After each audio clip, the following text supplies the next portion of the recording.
Hello everyone, I am Mick Monroe and welcome to the second video of the Zone Control 4 tutorial series. In this video we will be discussing how to get ahead in the early game. In this video I will personally be demonstrating how to get ahead in the early game and showing you exactly what I do. So at the start of every game this is exactly what I do. I select my SCV, send it to the center Xel'Naga tower. I select my bunker, rally it to the Xel'Naga watchtower, and then I select my army and attack move the rest that's not moving to the Xel'Naga watchtower, and then I get my upgrades. The first two upgrades I always get are movement speed. In early game engagements, it's all about who has more units. So by increasing your unit's movement speed, you'll have more units there to the fight early on. And especially when you're rallying to the Xel'Naga watchtower, everyone's going to have pretty much the same amount of units until they start dying. So if your units get to the battle faster than your opponent's units, you will win most engagements unless the other player also goes for movement speed upgrades first. As you start to take your first engagements, you're going to start racking up minerals. With these minerals, it is my recommendation that you get the following upgrades. These upgrades have been chosen based off of a recent calculation I did to find the most mineral efficient upgrades that you can get. I will be doing a video later discussing these upgrades, but for now there is a link to the table of the most mineral efficient upgrades in the description if you want to check that out.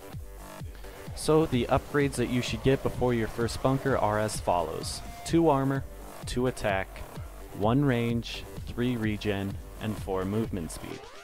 Once you have the upgrades, the next most important thing is to start farming up for your first bunker. To farm up for your first bunker, you're going to want to retain as much as your army as you can throughout engagements. With only 1 bunker to remax your army, you're going to have a very difficult time if you lose it, because there'll be a time where you're just building up your army and your army is not going to be bigger than anyone else's, and you're not going to be able to take engagements for a minute or two, and that very much slows you down. My suggestions for taking engagements and retaining your army is to never ever engage 50 versus 50 supply where you're both maxed. The one exception to this is if you have a clear concave advantage or you're at the center watchtower and they're just walking into you and you kill them that way. Also, it's never a good idea to backdoor your opponent with a maxed out army. If you choose to backdoor your opponent, split your army in half and use that half of your army to attack, because early on they will have nukes and you don't want to get your entire army nuked and get absolutely nothing out of that army. Finally, we have the nuke.